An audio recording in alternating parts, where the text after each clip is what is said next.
Salam alaikum, chers frères et sœurs. Bonjour à toutes et à tous. Tout d'abord, permettez-moi de vous remercier pour votre soutien, votre confiance et aussi pour l'intérêt que vous portez à ma modeste contribution.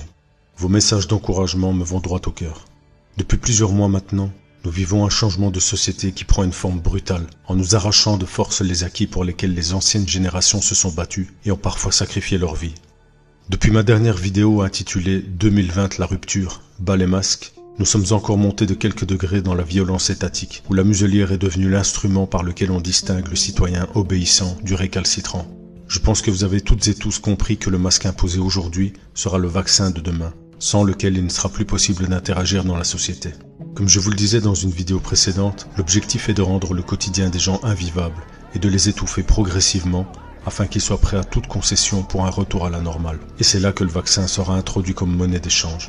Les gens comprendront par la suite que les mesures dites sécuritaires sont destinées à perdurer, qu'il s'agit là d'une nouvelle façon de vivre et que l'ancien monde a bel et bien cessé d'exister. La plupart d'entre vous ont certainement entendu parler du Grand Reset, lancé par le Forum économique mondial de Davos en collaboration avec le prince Charles. Le Grand Reset entrera officiellement en vigueur en janvier 2021. Il me semblait important d'approfondir ce sujet afin que toutes et tous vous compreniez bien à quel point tout ce que nous vivons actuellement fait partie d'un plan mondial qui vous est désormais dévoilé publiquement. Il n'y a donc plus aucune conspiration possible, puisque ces lucifériens vous le disent en vous regardant droit dans les yeux, vous allez vivre selon nos règles et nos lois.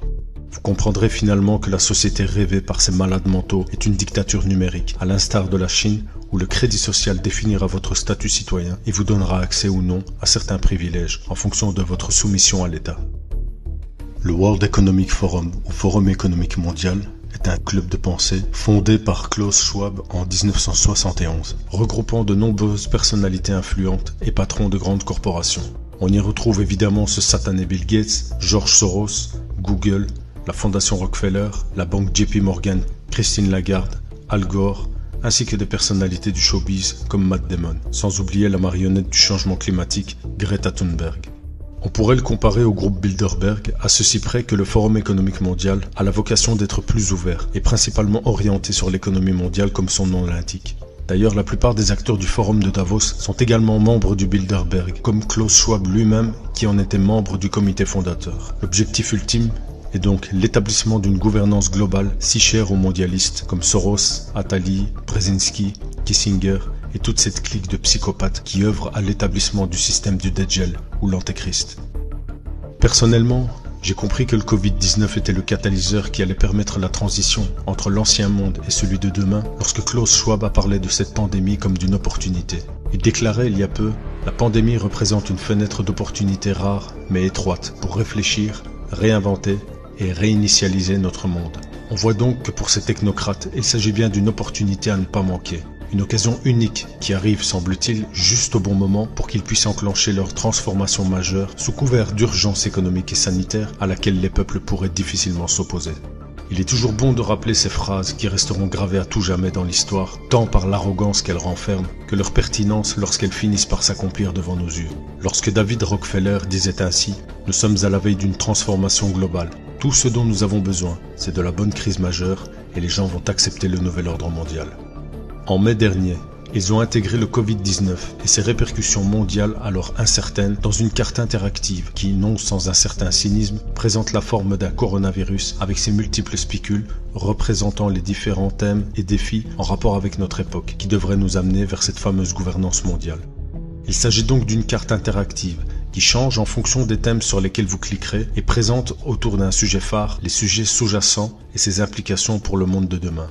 Je dois admettre que sur un plan technique, c'est très réussi. Je m'étais alors posé la question, mais comment peuvent-ils savoir dès maintenant les impacts réels de cette pseudo-pandémie à l'échelle mondiale pour les mois et les années à venir? Comment peuvent-ils prévoir à l'avance que ce n'est pas juste une épidémie passagère et qui ne représente rien de particulier? Car à ce moment-là, le phénomène du Covid était trop récent pour pouvoir en mesurer les réels effets sur le long terme. Sauf bien sûr, si cette pandémie était déjà prévue à l'avance, comme le mentionnait justement la Fondation Rockefeller dans ses 4 scénarios pour le futur de la technologie que je vous invite à aller lire dans le détail. PDF qui malheureusement n'a pas été traduit à ce jour et dont l'un des scénarios prévoyait déjà en 2010 une pandémie provoquée par un virus véhiculé par des oies sauvages et qui devait amener les gouvernements à prendre des mesures sécuritaires et liberticides qui ressemblent exactement à celles que nous vivons actuellement. D'ailleurs, il est intéressant de noter que sur le site officiel de la Fondation Rockefeller, on retrouve cette même notion de reset ou remise à zéro. Par exemple ici, comme vous pouvez le voir dans ce rapport qui traite de la manière de transformer le système de distribution de la nourriture aux USA. Si l'on observe la liste des organisations mises en avant par le Forum économique mondial, on retrouve bien évidemment la Fondation Rockefeller, dépeinte comme une organisation philanthropique avant-gardiste dans le domaine scientifique et qui aurait pour vocation de se consacrer au bien-être de l'humain dans le monde.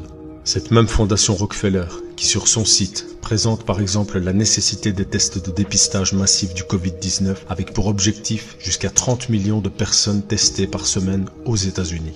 Ces tests recensent de nombreux faux positifs, car ils amplifient les traces d'ADN du virus, mais aussi de tout autre matériel génétique présent dans l'organisme, et qui ne sont pas forcément liés à une grippe ni au SARS-CoV-2 de façon spécifique. C'est la raison pour laquelle de nombreuses personnes ont été signalées positives, juste à cause de la présence résiduelle de virus qu'elles auraient contracté des semaines, voire des mois auparavant. Il suffit donc de multiplier ces tests pour voir exploser le nombre de faux positifs, ce qui est évidemment le but recherché. Ces statistiques en hausse leur permettront de justifier les prochaines mesures liberticides qui nous rapprocheront davantage du modèle chinois, celui-là même dont rêve la présidente de Bain & Company, Orit Ghadiech. Elle serait la fille d'un général israélien et aurait elle-même travaillé pour le Mossad. Bain & Company, ça vous rappelle quelque chose? C'est la société américano-israélienne qui a géré le déconfinement en France. Le monde est décidément très petit pour ces élites mondialistes.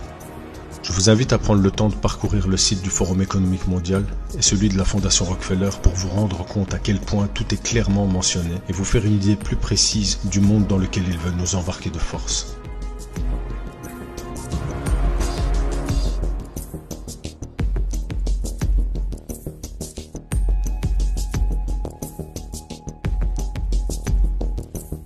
Ces différents acteurs travaillent donc de concert à l'établissement d'une refonte totale du système sous toutes ses formes et s'efforcent de faire passer cela comme une nécessité absolue pour la pérennité de l'humanité, notamment par le biais du développement durable.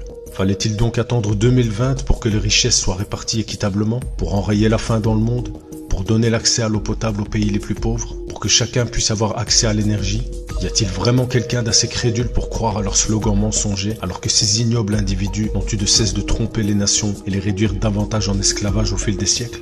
Voilà donc ce à quoi nous allons très probablement assister dans les mois à venir. Une transformation majeure du système actuel, monétaire, sanitaire, social, commercial, éducatif, logistique, industriel, technologique, jusqu'à la distribution alimentaire. Bref, tous les mécanismes qui régissent notre monde d'aujourd'hui.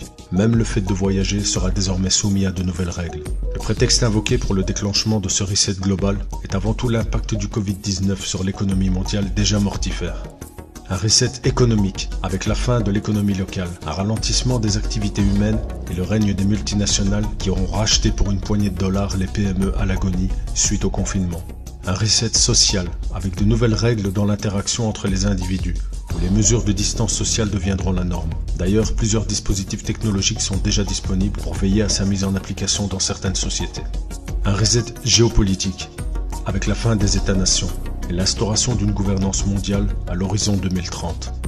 Un reset environnemental, avec la dictature écologique où l'homme représente la menace ultime du fait de la surpopulation et de son mode de consommation. Un reset industriel, avec l'automatisation et la robotisation, qui débouchera immanquablement sur un nombre incalculable de pertes d'emplois et donc l'incapacité à rembourser les crédits bancaires. Les saisies immobilières se multiplieront, ce qui augmentera de ce fait la détresse sociale. Un reset technologique, avec l'émergence du contrôle social, des drones de surveillance dans nos rues, de l'intelligence artificielle et dont l'issue débouchera sur l'ère du transhumanisme puisqu'au final, outre le fait d'imposer un contrôle total sur les peuples, l'objectif de ces fous furieux est bien de parvenir à vaincre la mort par le biais de la technologie et de parachever l'évolution humaine par l'entremise du progrès scientifique. Il est important de souligner le rôle majeur que jouera la technologie 5G, qui visiblement est un des sujets les plus importants liés au Grand Reset. Et quand je vous disais qu'il n'était plus question de conspirationnisme, car tout était dévoilé, jugez-en par vous-même. Lorsque l'on clique sur le sujet de la 5G, un résumé apparaît à droite de la carte. On y lit qu'une grande coopération sera nécessaire pour faciliter le déploiement de cette technologie qui sera utilisée pour l'Internet des objets, l'intelligence artificielle et le Big Data. Ces fameux objets connectés qui recueilleront toutes sortes de données concernant votre mode de vie, votre mode de consommation, vos habitudes et qui seront stockés dans une immense base de données faisant de votre vie privée une relique du passé. Après plusieurs mois de matraquage médiatique et de restrictions de liberté en tout genre, il devient évident pour les gens éclairés que nous sommes en plein basculement et qu'il est réellement temps de se réveiller maintenant et non pas demain, car ce qui est en train de se jouer nous concerne non seulement nous, mais surtout nos enfants, qui sont déjà en train d'assimiler la nouvelle normalité. Et je ne parle pas des tout-petits qui n'auront jamais connu rien d'autre que ces mesures immondes et dignes des périodes les plus sombres de l'histoire. J'ai encore du mal à savoir si l'affaire est déjà bouquée, ou si le peuple va enfin se réveiller et reprendre sa liberté qu'on est en train de lui voler. Finalement, c'est peut-être ce à quoi le prophète de l'Élysée, Attali, faisait allusion en 2016, quand il disait qu'il y aurait une révolution en France avant 2022. Et je vous le dis, il y aura une révolution dans ce pays avant 2022. Il y aura une révolution dans ce pays. Avec le recul, je me dis que la psychose ambiante autour de cette pseudo-pandémie a fait office de révélateur, dans le sens où elle a mis en évidence la débilité profonde de certains qui n'a pu se manifester dans son intégralité qu'avec un événement de cette ampleur. Vous voyez avec quelle rapidité la plupart des gens ont changé leur habitude et se sont adaptés à cette nouvelle normalité sans trop de problèmes. C'est qu'ils étaient déjà prédisposés à être manipulés et finiront broyés par le système. Il y a des gens pour qui vous ne pourrez jamais rien, fussent-ils vos plus proches. Préparez-vous à un nouveau confinement, ce ne serait que la suite logique de leur plan débile, et profitez qu'il ne soit pas annoncé officiellement pour faire quelques stocks.